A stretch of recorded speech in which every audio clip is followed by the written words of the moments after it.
पाकिस्तान के आरोपों पर भारत का करारा जवाब। संयुक्त राष्ट्र में पाकिस्तान के आरोपों पर भारत ने पलटवार किया है।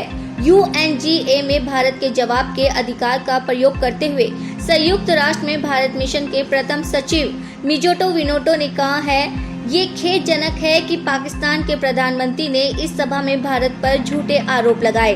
उन्होंने अपने देश में दुष्कर्मों को छिपाने और भारत के खिलाफ कार्रवाई को सही ठहराने के लिए ऐसा किया है।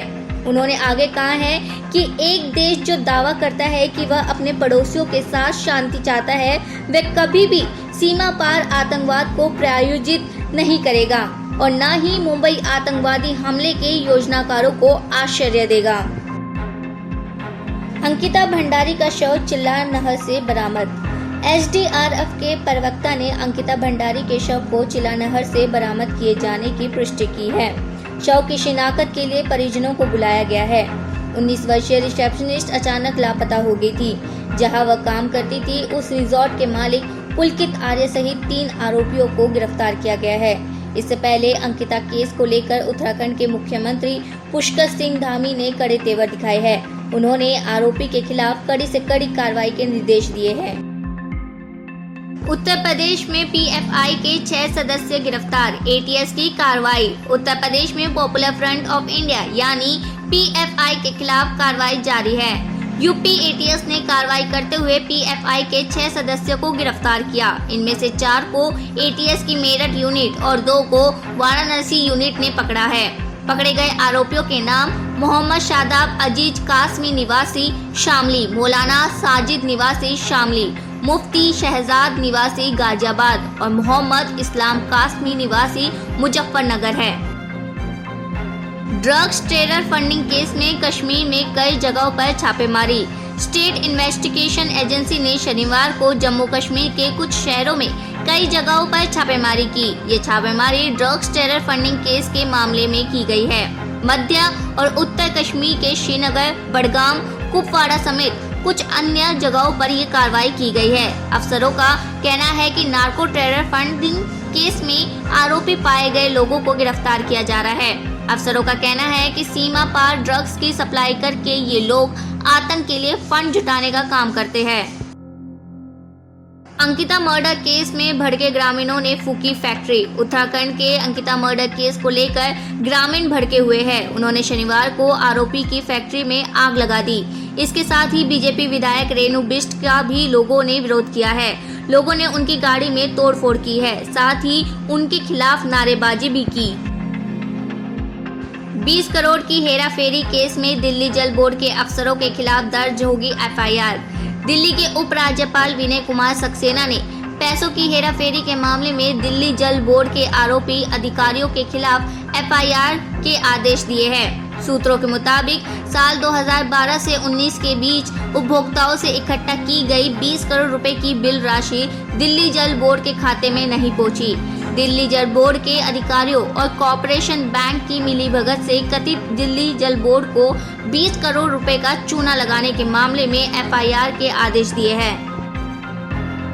ब्रिटेन में हिंदू मंदिरों पर हमलों के विरोध में दिल्ली में VHP का प्रदर्शन। ब्रिटेन में पिछले कुछ दिनों में हुए हिंदू मंदिरों पर हमलों को लेकर अपना विरोध दर्ज कराने के लिए विश्व हिंदू परिषद ने शनिवार को दिल्ली के 3 मूर्ति पर प्रदर्शन किया है। इस दौरान मामले में एक्शन की मांग की गई है। अंकिता मर्डर केस में आरोपी के भाई से छीना सरकारी पद, पिता को भी बीजेपी से निकाला। अंकिता मर्डर केस में कार्रवाई करते हुए मुख्य आरोपी पुलकित के भाई अंकित पर एक्शन लिया गया है। अंकित आर्य को पिछड़ा वर्ग आयोग के उप अध्यक्ष पद से हटाया गया। अंकित के पिता विनोद आर्य को भी बीजेपी ने पार्टी से निकाल दिया गया है। बीजेपी ने पत्र जारी कर जानकारी दी है कि आरोपी के पिता विनोद आर्य और आरोपी के भाई अंकित आर्य को पार्टी से निष्कासित कर दिया गया है। कांग्रेस ने मांगी संसदीय समिति की अध्यक्षता। लोकसभा अध्यक्ष को लिखा पत्र। कांग्रेस ने केंद्र सरकार पर संसदीय परंपराओं का अपमान करने और संसदीय समितियों को मजाक का विषय बनाने का आरोप लगाते हुए शनिवार को लोकसभा अध्यक्ष ओम बिरला से आग्रह किया कि प्रमुख विपक्षी दल होने के चलते उसे वित्त, गृह, विदेश और रक्षा संबंधी संसदीय समितियों में से कम 1 की अध्यक्षता दी जाए। लोकसभा में पार्टी के नेता अधीर रंजन चौधरी ने बिरला को लिखे नए पत्र में ये भी कहा कि समितियों के संदर्भ में सरकार ने एक तरफा फैसला किया है और प्रमुख विपक्षी दल का अपमान किया है। चौधरी ने इससे पहले 21 सितंबर को भी बिरला को पत्र लिखकर आरोप लगाया था कि सूचना प्रौद्योगिकी संबंधी संसदीय समिति की अध्यक्षता कांग्रेस से वापस ली जा रही है।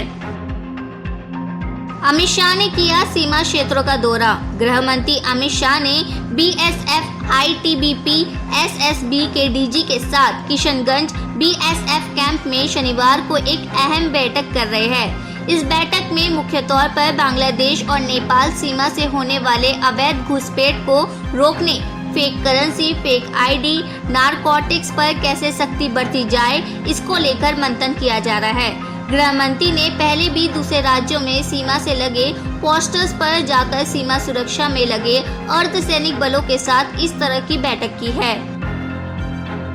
आप विधायक ने एमसीडी में लगाया 84 करोड़ रुपए का भ्रष्टाचार का आरोप। आम आदमी पार्टी के विधायक और एमसीडी प्रभारी दुर्गेश पाठक ने एमसीडी में 84 करोड़ के भ्रष्टाचार का आरोप लगाया है। दुर्गेश पाठक ने कहा है कि बीजेपी की एमसीडी में भ्रष्टाचार को उजागर कर रहे हैं। एक डॉक्यूमेंट मेरे पास आया है। 84 करोड़ का भ्रष्टाचार कूड़ा उठाने के नाम हुआ। कूड़े के पहाड़ में कूड़ों को प्रोसेस कर उसका निष्पादन होता है।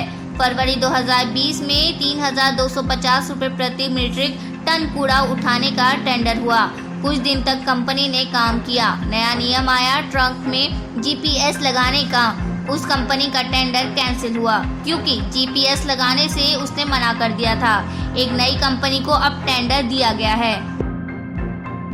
जैसलमेर से 2 संदिग्ध कश्मीरी पकड़े गए। राजस्थान के जैसलमेर से 2 संदिग्ध कश्मीरी नागरिक पकड़े गए हैं। अब सुरक्षा एजेंसियां उनसे पूछताछ करेगी। प्राथमिक जांच में दोनों ने चंदा इकट्ठा करने की बात कही है। मान और केजरीवाल का गुजरात में दौरा। दिल्ली के मुख्यमंत्री अरविंद केजरीवाल और पंजाब के उनके समक्ष भगवंत मान रविवार को अहमदाबाद की यात्रा करेंगे तथा गुजरात सरकार के सफाई कर्मियों, अस्थायी कर्मियों और युवाओं के साथ बातचीत करेंगे। भाजपा शासित गुजरात की अपनी इस यात्रा से पहले केजरीवाल ने कहा कि गुजरात समाज का हर वर्ग आशा भरी निगाहों से आम आदमी पार्टी की ओर देख रहा है। चंडीगढ़ यूनिवर्सिटी एमएमएस मामले में एक और गिरफ्तारी। चंडीगढ़ यूनिवर्सिटी एमएमएस मामले में एक और गिरफ्तारी हुई है। अरुणाचल प्रदेश से पंजाब पुलिस ने सैन्य कर्मी को गिरफ्तार किया है। गिरफ्तार आरोपी का नाम संजीव कुमार है। अरुणाचल प्रदेश के सिलापास से गिरफ्तारी हुई है। ट्रांजिट रिमांड पर आरोपी को मोहाली लाया गया है। अभी तक कुल 4 गिरफ्तारी हो चुकी है। पंजाब के राज्यपाल पर आप का हमला। पंजाब में सत्तारूढ़ आम आदमी पार्टी ने शनिवार को राज्यपाल बनवारी लाल पुरोहित पर हमला तेज करते हुए आरोप लगाया है कि वह बीजेपी के इशारे पर काम करते हैं। राज्यपाल कार्यालय द्वारा 27 सितंबर के विधानसभा सत्र में उठाए जाने वाले विधायी कार्यों का विवरण मांगने के एक दिन बाद आपने राज्यपाल पर फिर से निशाना साधा है। बिहार में पुलिसकर्मी का अपहरण। बिहार में पुलिसकर्मी को अगवा करने का मामला सामने आया है। बुलेरो सवार अपराधियों ने घटना को अंजाम दिया है। पुलिस ने मामला दर्ज करके घटना की छानबीन शुरू कर दी है। पटना के रूपसपुर थाना क्षेत्र की घटना है। उस सिपाही की 8 साल तक एसटीएफ में पोस्टिंग भी रही है। इस घटना के बाद पुलिस प्रशासन में हड़कंप मच गया है। पुणे में लगे पाकिस्तान जिंदाबाद के नारे। पॉपुलर फ्रंट ऑफ इंडिया द्वारा यहां आयोजित विरोध प्रदर्शन के दौरान कथित तौर पर पाकिस्तान जिंदाबाद के नारे लगाने वाले प्रदर्शनकारियों का एक वीडियो सामने आया है। इस घटना के बाद महाराष्ट्र सरकार ने तीखी प्रतिक्रिया व्यक्त करते हुए कहा है कि नारे लगाने वाले के खिलाफ कार्रवाई की जाएगी। मुख्यमंत्री एकनाथ शिंदे ने कहा है कि राज्य में इस तरह के नारे बर्दाश्त नहीं किए जाएंगे, जबकि उप मुख्यमंत्री देवेंद्र फडणवीस ने कहा है कि इस नारेबाजी में शामिल लोगों को बख्शा नहीं जाएगा। पुलवामा में गैर कश्मीरी पर आतंकी हमला। पुलवामा में आतंकियों ने 2 गैर कश्मीरी मजदूरों को निशाना बनाया है। दोनों मजदूर अस्पताल में भर्ती है। ये घटना खरबपात पोरा की है। नड्डा का केरल में 2 दिवसीय दौरा। बीजेपी अध्यक्ष जेपी नड्डा रविवार को 2 दिवसीय केरल दौरे पर जाएंगे। इस दौरान ये पार्टी कार्यकर्ताओं और पदाधिकारियों के साथ कई महत्वपूर्ण बैठक करेंगे। साथ ही नए जिला कार्यालय का उद्घाटन भी करेंगे। मेडिकल छात्रा ने फांसी लगाकर की आत्महत्या। मुंबई के नायर मेडिकल कॉलेज की छात्रा ने अपने घर में फांसी लगाकर आत्महत्या कर ली है। मौके पर पहुंचकर पुलिस ने शव को अपने कब्जे में ले लिया है। पुलिस को कोई सुसाइड नोट नहीं मिला है। मामले की जांच जारी है।